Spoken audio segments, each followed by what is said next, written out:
Welcome back everyone, Tina here, and in this video today I'm very excited to share with you that Estimates is live now. You can now send estimates straight from the Payments tab in order to reduce back and forth questions, and it's just a lot more clear and transparent, and it looks a lot more professional as well to your prospects. So let's go ahead and let's set up an estimate together. All right, first we want to click on Payments on the left, then hover over the Invoices and Estimates tab at the top, and here you can see Estimates. Click on that and you will see exactly this screen. Now let's create an estimate together, which you can share with your clients before creating the final invoice. So click on New Estimate at the top right. All right, so here under Business and Customer Information, you want to add your customer. Select your customer and they will show up right here.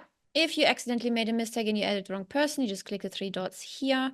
You can click on Edit Contact or Clear Contact and then add the right person. Here under Business Information, you can also edit your own business information. Click that pencil button. And right here, you can add any of your details. Click Save. All right, now here at the right side, you can see who is it billed to, and you can see your company name, you can see issue date, estimate number, the expiration date, all of that, okay? So now let's edit these settings, the estimate settings. Click on that little arrow here. Now we can change the estimate number. If it's your first estimate, definitely don't set number 1. Maybe just say 87. That always sounds really good.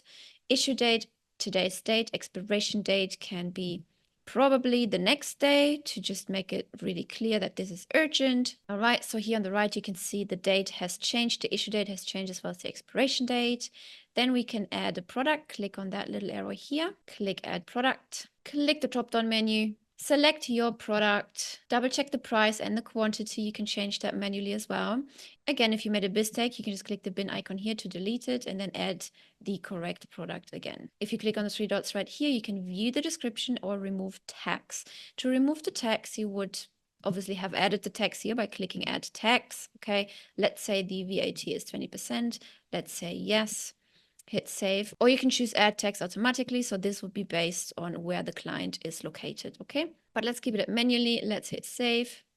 And here you see the 20% have been added. If you wanted to add the text automatically, you would just toggle this on right here and the system just does it for you. You can see this little information icon here is red because the system requires the contact's country, state, and postal code. All right. So for the sake of this video, let's just turn that off and we're good to go. All right, on the right-hand side, you can see the item has been added, the price, the quantity, no tags right now, and the subtotal. And next up, you can decide how frequent you would like to send an invoice if it's a recurring invoice. Let's say you're working on a retainer, you're a website designer, or you're maintaining, or you're even implementing SEO, for example.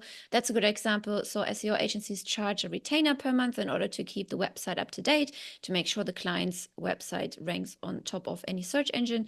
Then you could just turn on this toggle here. You can decide how often do you want to bill the client, monthly, yearly, weekly, daily, or you select your own date as well. I'll keep it on monthly now. That's fine. You can select your date every first of every month. That sounds good to me. Start date, let's say right now, in case they agree to the estimate, because then this can be turned into an invoice right away if they accept it. So they can accept or reject the estimate as well. Then it ends never or by this date or after this particular date. Let's say never in this case, until they cancel, of course. And last but not least, additional options right here. Of course, add your terms and conditions. You can here add your wordings or just hyperlink the terms and conditions page from your website, okay? After we've added our terms and conditions, we just hit save top right corner. Now here you can see the entire preview of everything what we just set up. And you can see here's another tab as well. It's called Notes. If you click on that, you can see it's empty right now, but you could add some notes if you wanted them. So now let's send off this proposal just so I can show you how that looks like inside the client's email inbox. Let's click send. Now you can change the name of the estimate. Let's call it SEO estimate. We can send it via email and text, via email or via text. And let's select email in this case. Then under additional options right here, you can test it. Okay, if it's not live, then we just want to test it and hit send. But if you're sure everything is fine, everything is okay, you can just keep it live and hit send. And this is it. This is how the email would look like. You can see the estimate number in the subject line right here. If you scroll down a little bit, it gives you a little insight on what's going on, who sent it, how much it is, and when it expires. You can just click on view estimate right here. And ta-da, the estimate will be presented exactly like this to the prospect. Now, at the top right-hand corner, you can see reject estimate or accept estimate. So this is what the prospect can do immediately after they received your estimate. So let's say we wanted to accept the estimate, click on accept estimate. You will receive another notification, which is, hey, are you really sure you want to accept it? This action cannot be undone. Then you would just hit submit and you would accept the proposal. If you're not happy for some reason, or if your client is not happy for some reason, they just click reject estimate.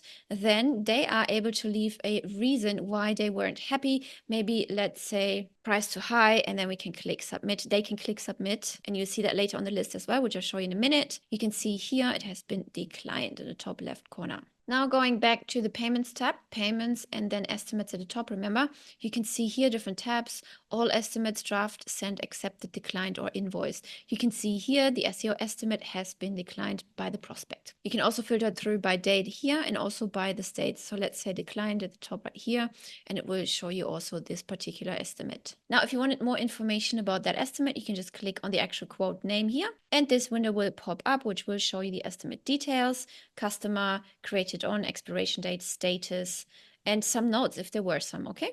Now, I've real quick created a second estimate to show you what else you can do, because the client has declined this estimate. The editor didn't open. So you click on the three dots right here and you click edit estimate here if you wanted to edit the estimate. For this, the status cannot be declined just yet. So let's click edit estimate. And if you wanted to change anything, you can just do that right here. Okay. You yourself can also click the three dots at the top right corner. You can copy the link, you can mark as accepted, or delete the estimate from here. Now let's go and say we would accept that estimate. Click view estimate in the email they have received. And let's say accept estimate top right corner. Let's click submit. And you can see here the label has been changed to accepted. Let's go back to payments and estimates, and you can see here the status has been changed to accepted. All right, I hope you like this new feature, estimates, which completes the whole business suite. So first you want to send an estimate, then you want to send a contract via documents and contracts, and then you want to send the invoice, which they of course can pay with one click of a button. I will see you in the next video.